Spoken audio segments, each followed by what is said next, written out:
Okay, welcome everybody.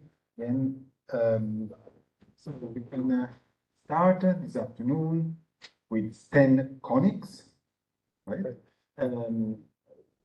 This talk is he works in the Université Catholique de Louvain, the Center for the Philosophy of Science and Society, right? And his contribution today is in continuity with the first two. We listened to the panel this morning. Thank you, Stijn, for being here. The title of this talk is Measuring the Societal Relevance of Humanities in Research. Maybe it was longer, right? There's a subtitle. I don't remember.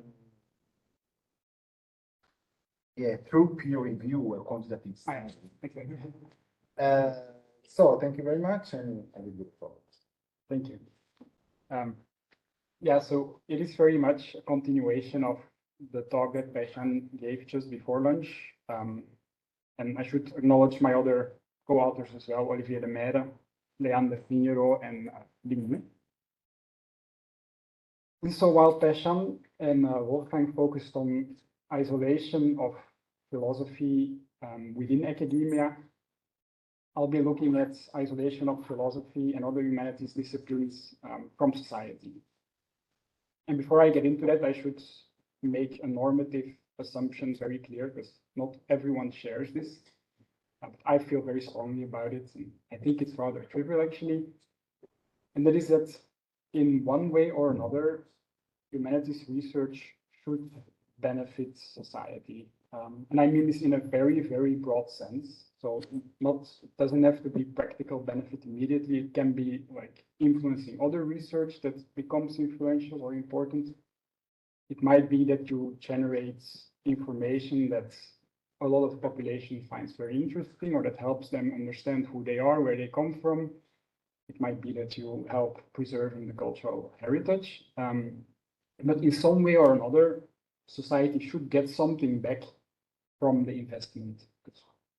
Funds are just extremely limited. There's a huge opportunity cost. So that's the normative background of the talk. And so once you have that assumption, you immediately get the question, well, is it actually societally relevant? And the reason I'm asking that question is that there's a lot of doubt about this. I think across the humanities, but I have a few quotes here from philosophers. I think Stijn already referred to Kitcher. He quotes Dewey saying that a lot of contemporary philosophy has become self-indulgence for a few. There's another one by Dan Dennett, who writes that many projects in contemporary philosophy are artifactual puzzles of no abiding significance. And then finally, my personal favorite one to read at philosophy conferences from Lindsay and Bogosian is that philosophy twiddles away and seriously entertains the hyper-esoteric and inconsequential. To attend the philosophy conference is to marvel at the obscurity and irrelevance of what's become of the discipline. So that's incredibly damning, very strong words. I recognize the intuition. I sort of feel the same anecdotally, but it's a very difficult claim to evaluate and substantiate, because societal relevance is just incredibly tricky to measure, to evaluate. So there's indicators. I write out metrics here, but just more generally indicators. I think we all agree that probably, at least for humanities, probably outside humanities as well, they can't do the whole job. It's not even sure whether they're useful at all. Much better, everyone agrees, is in-depth qualitative analysis.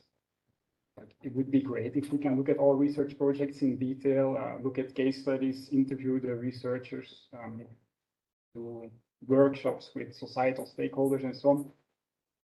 But for now, that's just not scalable. Like, we can do a bit of this, and that's what a lot of funding organizations do. They do a bit of this, but we can't look at all of the humanities like that. So that brings us to the final big category of ways of doing it, and that's using peer review. That's what we do in grant review. Most grant applications have like a section on this. And trust in peer review is quite high if you look across academia for this, but it's not so clear why. Because when we look at the research on grant peer review in general, we see that integrated reliability is almost non-existent. And then there's no real reason to think that academics are specialists in societal relevance. I don't know why they would be good at evaluating this. So the main motivation of this research project is to look at the use of peer review for evaluating societal relevance. And so we had a double aim. Firstly, to look at how well does peer review work, and secondly, try to say something about societal relevance in humanities. Yeah, so I'll start by saying something about societal relevance, and then I'll discuss methods, analysis, and results. So societal relevance is a very difficult term to define. It's incredibly vague. Not everyone means the same by it. One thing that I want to say is that I don't mean value by it. So I'm assuming that all of the research in the humanities is somewhat valuable to at least some people. Like I've done incredibly obscure work myself, but I found it quite interesting. So there is some value to it, I think. The problem is that there isn't enough money to fund all of it. And I think funding is a productive way for thinking about societal relevance. So for us, societally relevant research is just whatever the research we can do that there is enough money for. So it becomes a relative notion. It's only the most valuable things that are societally relevant. That doesn't help that much because then we still need a way of measuring value. The way we do it in this research project is using Kitcher's thought experiment of an ideal committee. So he has this thought experiment that he uses to think about the current research agenda of science. And using that notion, societally relevant research becomes the research that would be chosen by an ideal committee of well-informed deliberators, so people who understand all the science, the background, the context, the technicalities. And those deliberators, they should perfectly represent the interests of the different segments of society, I should say the world, because it's across the world, now and in the future, and they should be charitable, so they should try to understand each other. And so Kitcher's idea is that whatever projects would be chosen democratically by such a committee, those are the ones that are societally relevant, and those are the ones that we should be doing. So we used that notion to do a study. We hired PhD holders or students to read a bunch of abstracts, and then we made them do 2 rating tasks relating to this ideal committee. We hired 38 raters in total. They were from different fields across the sciences, but disproportionately from the humanities, with at least 3 from each of the fields we focus on in humanities. They were also more or less equally distributed between weird and non-weird, and between male and female. So we made them read 840 abstracts, both books and journal papers, because we thought a lot of the value might be stored in books rather than journal papers. These were the fields we focused on. We wanted to use the ECOM classification, but again, especially on the way they explained, it wasn't quite fine-grained enough for us, so we had to make some further cuts there. We moved to a certain time window because there's also an altmetric leg to this study, but I will not discuss that part.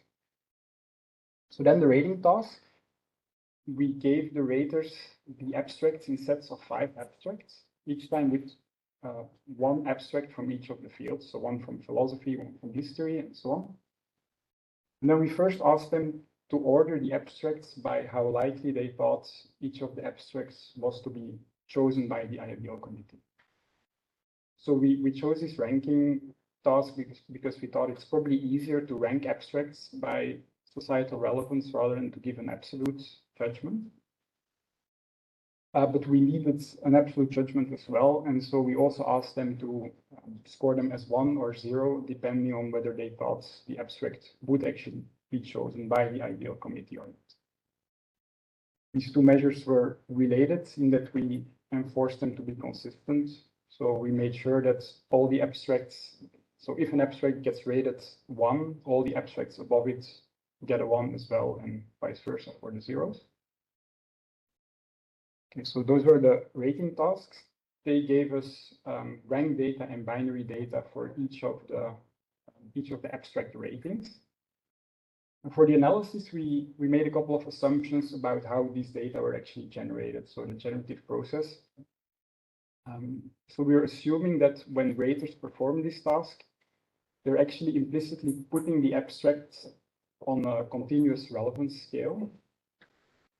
And the position on that scale for each abstract, we're assuming, depends both on properties of the abstract, so what the abstract is about, what field it is from, perhaps also the style of the writing, but also on properties of the raters. So, for example, when a rater from philosophy rates a philosophy paper, perhaps they will give a higher rating because they have a preference for those kinds of topics. So that's what we call chauvinism. So once you have this continuous relevance score or estimate, which again is probably unconscious or implicit, the ordinal outcome follows automatically. It's just those estimates ranked from large to small. Binary outcome is a bit more complicated. So we're assuming that the probability of seeing a 1 is influenced by this relevance estimate. And so indirectly by the paper and rater properties, but also by how strict each of the raters is. So we're assuming that two raters might have the same relevance estimate of a document, but one might give a 1, another one might give a 0, just because they have a higher threshold of what should be funded and what shouldn't be funded. And so this generative process, we just try to make into a statistical model to analyze the data. I don't really have time to go into the model in any detail. I'll just say that it was a Bayesian model because it's quite intuitive to interpret, definitely the uncertainty, because you can aggregate the sampling uncertainty and the uncertainty from your estimates, but also because it allows you to give a hierarchical structure to your model. So definitely for the chauvinism and the strictness, we have individual parameters for each of the raters, but we made it such that the priors of those parameters was another prior, like a hyper prior. And in that way, you can pull information between all these estimates and get basically more information out of your data. And it's a bit more conservative as well. It was called a Thursdonian model, which is commonly used to recover a true ranking of a set of items from multiple ratings that are potentially erroneous. And the model basically works the way we imagine the raters work, namely it has a latent relevance score. And the nice thing about this model is that you can model the mean of that relevance score. You can make it a linear model. In that linear model, you can put the rater properties and the paper properties such that the mean is a function of those things. And then you can get an estimate of the role that these properties play. So we had a deck as well. I will not go into it, but we can discuss it in the Q&A if you want. I will just move on to the results. Not that much time. You have more time. Sorry? You have more time than that guy.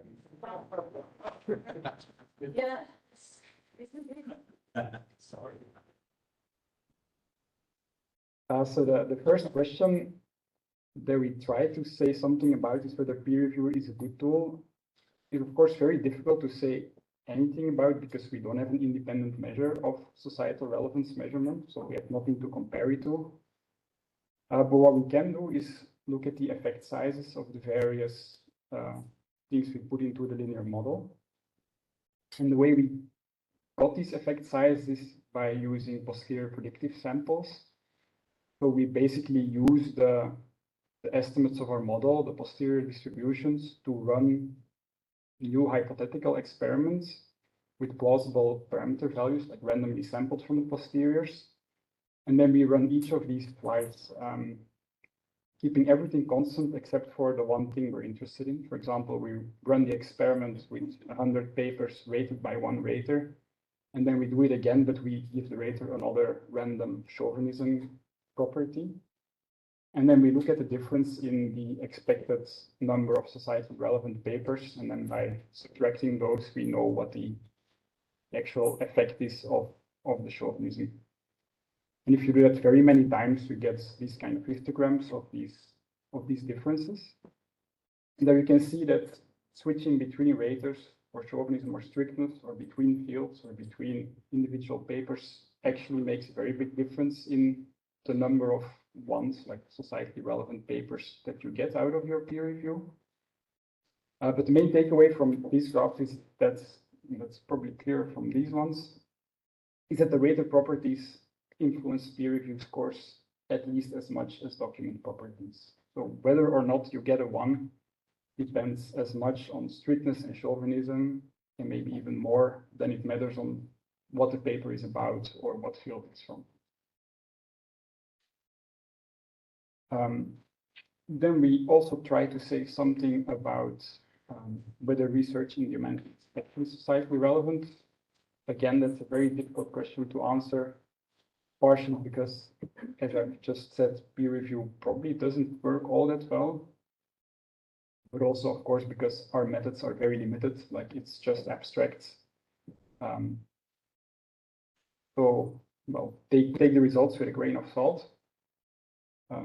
To answer this question, what we can do is to use our statistical model, average over the things we're not really interested in, and cancel out chauvinism, because we're assuming that chauvinism is probably a bias rather than like the extra information that the reviewers have. And the reason for that is that the hyperprior of chauvinism actually was clearly above 0. So people rating their papers from their own field always gave higher scores, or almost always. While if it's just that those people know the field better, we would expect that sometimes they would recognize the paper to not be valuable, while non-specialists don't see that, and sometimes the other way around. But for chauvinism, it was quite clear that almost everyone that like gave higher scores to their own field, with a few exceptions who gave clearly very negative values. So people had divided opinions, but in general, it was clearly positive. So if we cancel out chauvinism, we get an estimate of something like 35% of the papers, according to our raters, would be chosen by an ideal committee, meaning that over 60% of those papers, that we can expect to see if we sample from a similar data set, are not societally relevant. There were differences between the fields as well. So literature in particular did quite badly. Philosophy and linguistics did quite well. The main driver for this was the content. So we also read all the abstracts ourselves. And before doing that, we came up with a list of topics that we thought might make it likely that raters give it a 1 rather than 0. And we put this into the linear model, and indeed it turns out that if a paper is about intolerance, is about ethics, has some empirical methods and so on, or is a book rather than an article, then you can expect higher scores for societal relevance. So the one at the bottom, the yellow one, are the posterior predictive samples from papers that have none of the content codes and are also not a book. Okay, so two very tentative conclusions. Firstly, humanities peer reviewers seem to think that a lot of the research in the humanities currently would not be chosen by an ideal committee. Again, these were just abstracts we looked at. So there's the fact that there's limited information, but there's also other outputs from humanities research, which obviously would get very different judgments. And secondly, and that for me is the most important one or the most interesting one, when you use peer review to evaluate societal relevance, the rater properties have an enormous influence. So we had 38 raters, and that means that you can get some signal, but if you're only using 2 or even 5 peer reviewers, it's the lottery of getting the right reviewer that plays as much of a role as does the content of your proposal, which is very much in line with everything that the research says about grant peer review in general. So this was not that surprising. And I think I'll stop there. Thank you.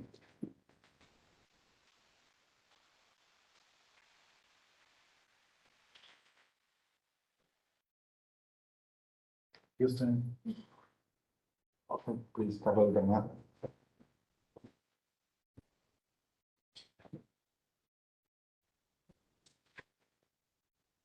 Right. Thank you. I have a couple of questions, but first of all, thank you for the methods. It's very thoughtful, and it's not every day you see something that is respectful of the hierarchical structure of the data and things like that. I was curious about 2 things. First, your definition of chauvinism is I'm either in the same field as the abstract I'm reading or I'm not. There is actually some empirical research which suggests that if you take a more continuous measure of cognitive proximity, you have a curvilinear relation in which if I'm very, very close, if I'm really an expert of the exact thing I'm evaluating, I'm stricter. If I'm not really familiar but sort of in the same area, I tend to give higher scores, and then as you start going further and further, you just decrease the average of the score. So I was wondering if you would have any way of including something like that into this design. And the other thing is you asked the raters to sort the abstracts. But if I'm not mistaken, all the abstracts they were seeing were from different areas. So I just thought it was a peculiar choice, and I was wondering which is the reason for that. Because to me, it looks like comparing apples to oranges. Like I'm asked to rank things that are from different areas. But maybe there's a good reason for that. Thank you. Yeah, so 2 very good questions. The first one, I am aware of that research.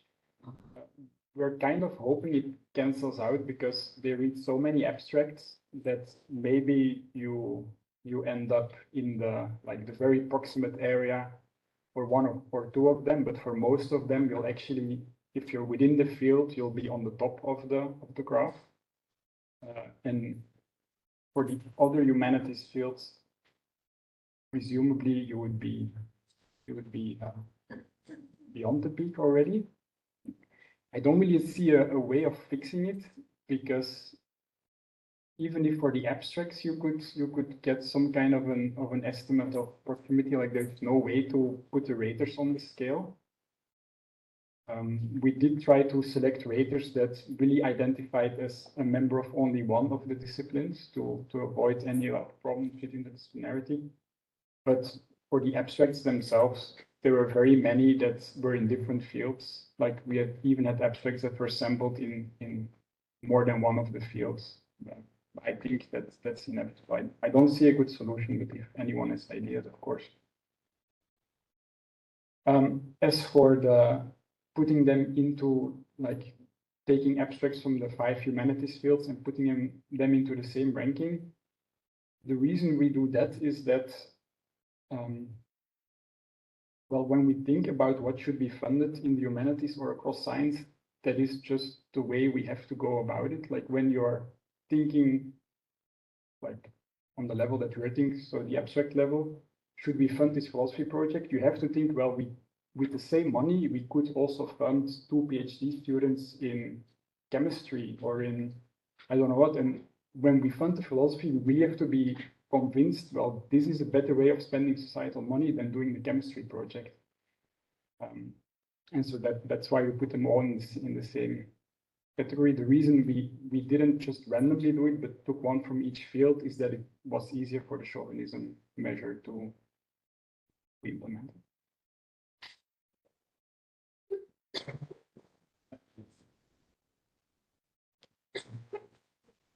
Thank you. So my question slash comment is about an assumption of your work that you're very well aware of. In fact, you have a slide on it. And it's the fact that the evolution scale is continuous. Now, some of us have borrowed from measurement theory the notion that the granularity of the evolution scale has a big impact on the outcome of the evaluation. So there is the fact that cognitively, we don't work with continuous scales, but we use well, discrete scale at best, ordinal scales at best. And furthermore, these scales are not linear. So we tend to spread out the available grades to make finer distinctions among, say, high quality abstracts. And we lump all the bad abstracts into the lowest grade. Right. So there's the granularity aspect and the nonlinearity aspect. And there is research that shows that both of these aspects matter for, well, matter in measurement and they matter in true view specifically. So what do you think of that? And do you think it might impact your results? Thank you. So I agree with your point, and that's also why the ranking task was not one of giving continuous scores, but was one of ordering. Because we thought probably that's how raters think, and maybe they give 4 zeros and 1 1, and they just think all the zeros are in one. Can I look at the bottom? So you're right. So the ordering is the input, but the ordering is the result of the absolute scores that are given on a continuous scale. And then that's exactly the point. If you use a continuous scale, you have strict ordering, so without ties. If you have a very coarse scale, you have many ties. So when you look at the actual relevance, the latent relevance estimates that the model like outputs, you see that there are in fact a lot of like values very closely to each other.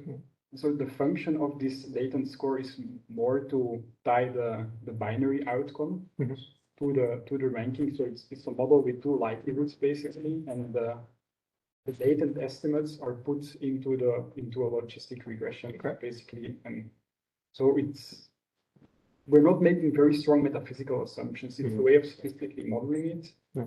And I've actually analyzed the same data using ordered logistic regression just to see, and it gives exactly the same results. So I don't think it does much to the results.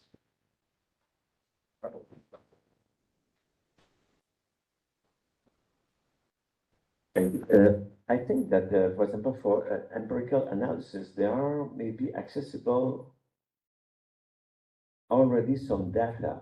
For example, I know that some granting agencies over the last couple of years have asked that everyone who asks for a grant explains, for example, how his project or her project contributes to what the United Nations call the ODD, the Durable Development Objective and things like that. So it would be very, and so we could have access in theory to the rankings by the evaluators of the thing.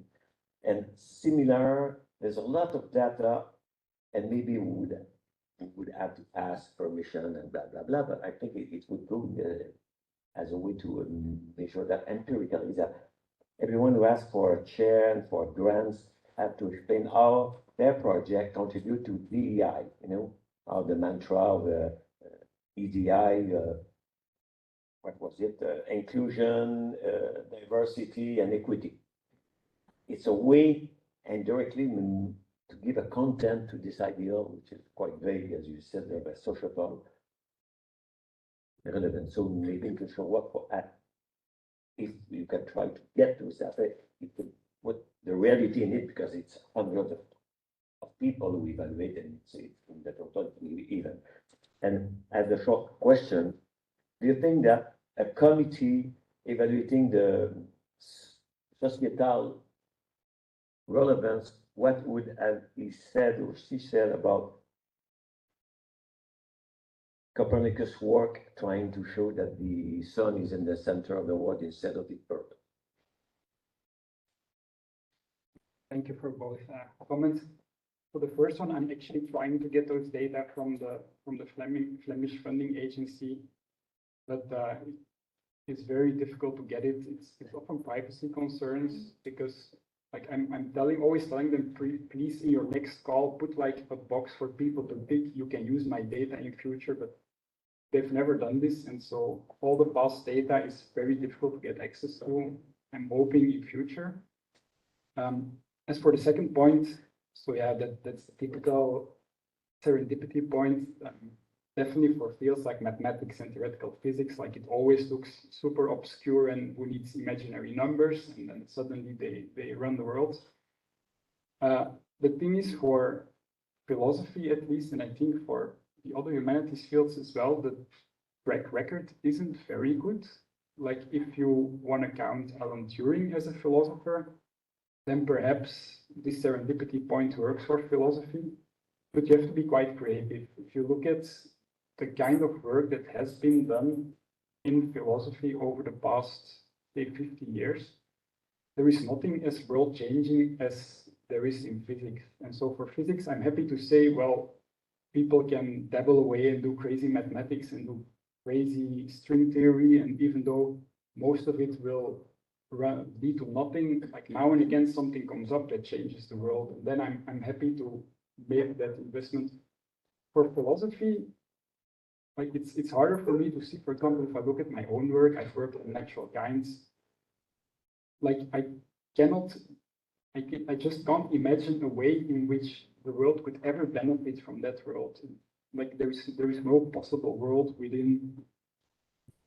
It's not here. So I'm very sympathetic to the serendipity arguments for many fields, but for philosophy, I'm less convinced. But it's possible to study this empirically because there is like it's this trade-off between a very small chance of a massive impact, then it's still worth doing it. Like taking the small chance. But yeah, I don't know if it's possible to invest in.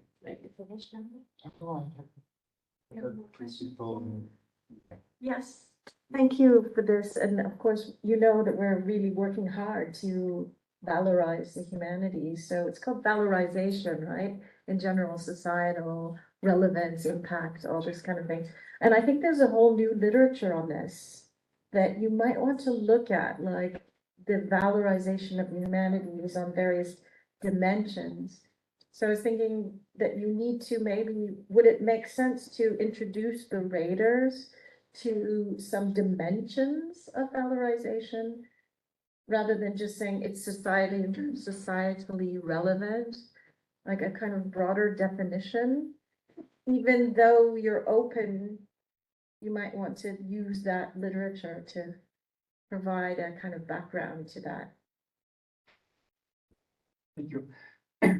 So I am aware of that literature, and actually in the way we went about briefing the readers is we had a meeting with them in person, and we gave a range of examples trying to be as diverse as possible of ways in which humanities research can be society relevant, and we really try to make it extremely inclusive of so really not limiting it to something very practical or immediate. So we briefed them like that. We gave them the option to ask questions, and we also gave them video and like a summary of the same information. Whether they actually pick it up, I don't know. In particular, so there were humanities raters and raters from like outside of the humanities.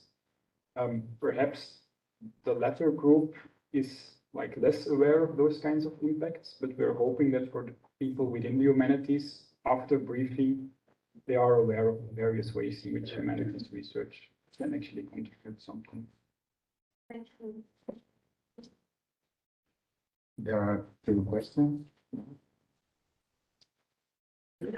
Thank you very much. I really like your method and the whole project. I have 2 questions. One is the task number 2 was that they answer whether an ideal committee would pass or not or fail the thing, right? And I'm wondering if there is a difference. You said there are some raters from non-humanities. If there was some difference, and because I'm wondering there could be some sort of psychological effect that you think that your own, or you would think something is valuable, but you think that an ideal committee would not, because you're maybe, I'm not in the humanities, but if you are, maybe you are already exposed to the idea that your work is not societal relevant or so, and whether there could be such an effect.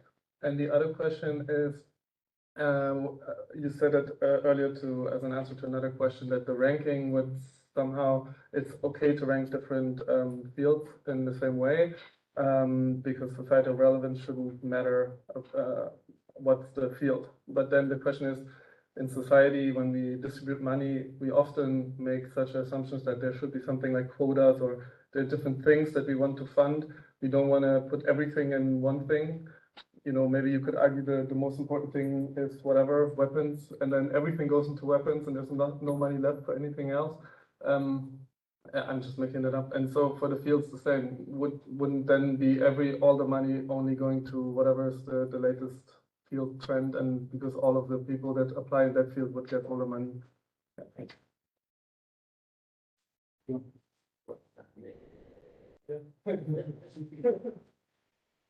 Yeah, so maybe I'll start with the second point. So practically, definitely, if you want to implement something on a societal level, you need to compartmentalize it. And I agree that it could work as some kind of a security against certain societal biases in the reviewer. So the experiment that we try to do is extremely abstract, and it's nothing to do with the actual implementation. Your first point, can you remind me? The task number 2, whether there's some psychological effects? Right, yeah. So actually, raters from outside the humanities gave lower scores, which we expected, but it was very strongly tied to content. So empirical papers about well-being, papers about health and so on, they got very high scores, also from the non-weird raters. But from the but papers about, so with none of the content codes, they got very low scores from the non-weird raters and from the non-humanities raters. Yeah, but that's what we expected. It's always hard to say whether it's bias or whether it's that the humanities people understand the work better. So I don't want to make claims about that. Thanks for having you in your head. Are you sure? Yeah. Oh, just a quick remark. Thanks for the interesting paper. It seems before you can have sort of expressed too much dismay about the 35% for the humanities, so the result. I doubt the natural sciences would do any better on if you ran the same task. Like I tell you, a lot of physics abstracts. Other people are reading them. I don't think they're going to see much societal relevance. Like even if they do in fact have some, but I doubt they wouldn't. Some areas of chemistry. So I'm just curious: is there a plan to test another field area, like compare it with the natural sciences? So I agree, but for me that's more reason for dismay. It's like the problem is everywhere. Yeah, it's equally problematic. Doing it in other fields is harder because the humanities are quite small and self-contained. So we would have to select particular fields, like small fields outside of the humanities, which gives you an extra selection problem. And well, the research team, we had expertise from each of the humanities fields except for religion, which also really helped in like guiding the raters, coming up with good examples and interpreting the results. So I would be less confident running the same study myself outside of the humanities without people from the field we're studying actually contributing. I think it would be interesting to do it. Yeah. Okay, thank you again for